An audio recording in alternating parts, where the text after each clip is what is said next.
what they're talking about. Buy the dip. Yeah? When do you know when it's an actual dip and not the beginning of a great fall?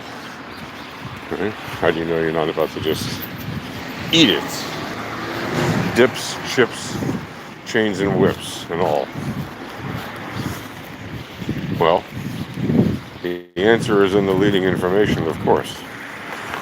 For example, yesterday, when Bitcoin had a nice little sizable pullback, well, if you looked at it on the VEPs, you'd know exactly what was going on. And it pulled back to a 4-hour level, almost perfectly, which happened to hit a third standard deviation band to the downside of the 1110 RMLR perfectly.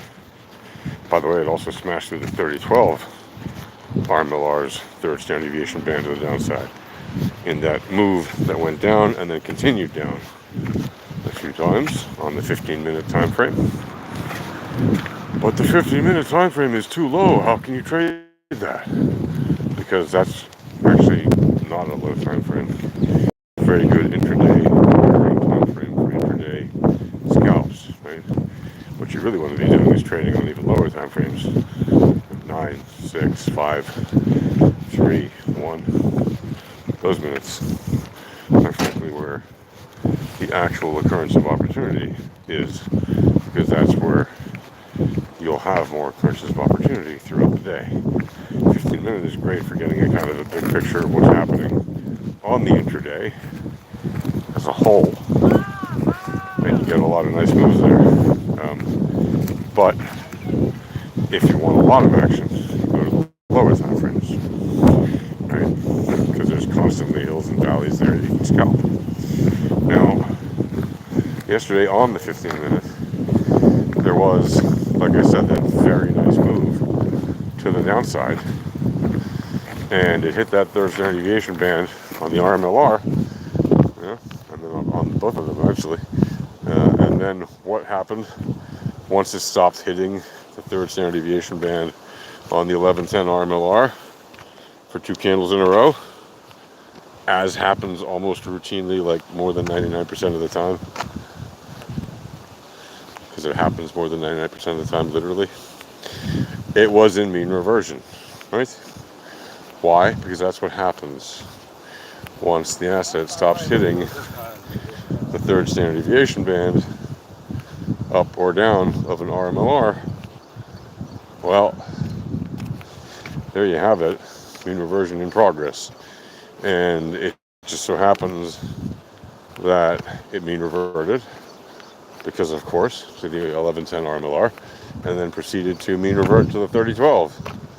Because of course, and by the way, along the way, before it hit the 3012, it completed the mean reversion to the 30 length power mean on the 15 minute. Why? Because of course, that's what happens. It reverts when, an asset moves away from the mean and then moves back to it. In other words, it moves away from the mean and then it mean reverts. Now, the asset does not need to go to the mean can come to the asset. Either way, they come together, okay? And so that move can happen up, down, or sideways. It just so happens that yesterday was a prime example of a good opportunity to buy the dip. Now, how would you have known this is a good opportunity to buy the dip? Well, if you look at the entropy reading, you'll see that the trending move on the 15 minute ended when the bottom was hit, and immediately turned around and started to get out of a trending move and head towards a random walk again. You can actually trade that random walk if you know how to read random walks with the correlation. But even more importantly, if you look at the lower time frames, you would have seen that the bounce back happened on trending moves to the upside, right, on the very low time frames. Now, how would you know that? Well, because it's right there on the indicator, the entropy indicator. And how would you know about when it hits the third band of the RMLR? Well, it's right there on the indicator, on the RMLR indicator, which, by the way, as I mentioned, I think yesterday, was upgraded yesterday and released to the subscribers, the wolves and she-wolves who have access to the indicator. Um, and the RMLR is now automatically showing forecasts for traditional market assets in non-continuous markets without artifacts. You don't have to select any overrides or anything like that. It's automatically doing the forecasts as well as automatically showing you not just the RMLR forecast, but also the forecast of the first, second, and third standard deviation band, and you can turn those off or on. You know, turn on each one selectively as you like. You know, it shows you the bands up and down. You can, of course, customize the style of the colors and the line style of those bands, however you like. And basically, it is a massive upgrade. It also has new, sleeker code for what happens when calculating the direction prediction, as well as the new features like tendency and other good stuff, magic sauce as I like to call it, of the RMLR indicator. So it's really power packed with stuff, and if you don't have the updated version and you have access to the tools, then just go ahead and load it up on your indicator chart. If you don't have access to that, but you want access to it, you just need to be a subscriber. But of course, you shouldn't subscribe until you actually know how to read the basics of volatility. And to do that, you get the free tools first, and you learn the free stuff first, so that you understand the concepts first, and you can see it in practice for yourself first. Once you do that, then you go ahead and you subscribe to the Pro Tools. Otherwise, honestly, we're not really interested in you signing up for a month or two and then disappearing. Like, that's not our interest. We want you to be, if you're actually serious about trading, then by all means, Alpha Trading is the place for you. If you're really actually serious about learning how to, trade a better way to trade. If you're not so interested, you're just like a hobbyist or degen gambler or whatever, hey, that's fine. Enjoy doing whatever you're doing. You can still get access to the free tools. I still highly recommend it, because if you learn the basics, even if it takes you years to learn it, it's okay. Take years. It doesn't matter. We've got people in there that are still learning it after years. And they have free access to the tools, and that's fine. You get free access. The access is yours as long as you're in the Discord. And the chart is included in that. And you get access to the live chats and chats in the public channel, even the general channel you can access now. So there's really no reason not to participate in that way. Get yourself a free tools. Just log into the Discord, open their support ticket, and request your access. Now, back to the buying the dip thing, right? Everybody always says buy the dip. Again, how do you know when it's the dip? Okay, very easy, and I'm not going to call it a strategy, but you can if you want.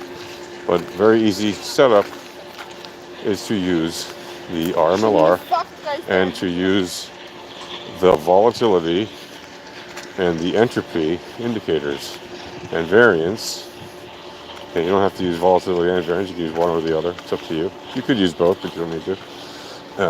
So RMLR together with either variance or volatility and entropy. That will give you all the directional and targeting that you need in terms of like knowing when it's moving away from the mean or mean reverting. And then the VRE chart, which has the VRE levels as well as the Laplace levels and the normal levels. Why does that help? Because that literally gives you like the price magnets, basically the exact in and out targets that you can use. Once you learn how to use that, it shows you, the 4-hour levels, the daily levels, the weekly levels, the monthly levels. Basically, you will not be short of levels. Okay, so that is why that VRE chart is incredibly useful, because it shows you targets, right? And it shows you here, enter here, exit there. Like, it doesn't say enter here, exit there. You need to know how to read the levels, but the levels are very clear. And if you're not greedy, right? And if you're not trying to get every last, Satoshi's worth of a move, you know, it's quite easy. When it hits the target, you make your entry or you make your exit, whatever it is that your action is supposed to be.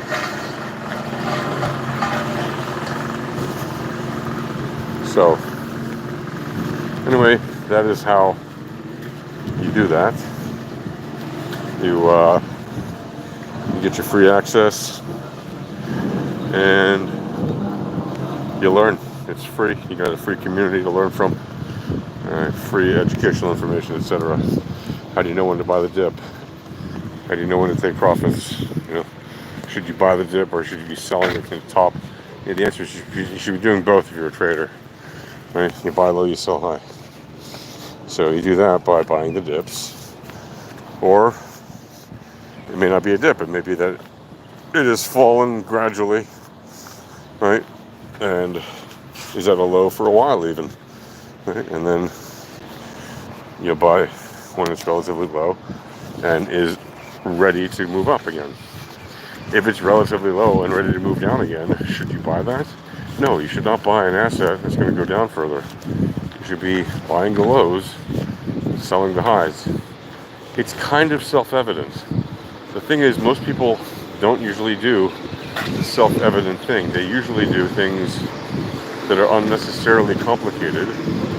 Like, they don't take profits early and often. They don't limit their loss. And they get emotionally attached to their trades.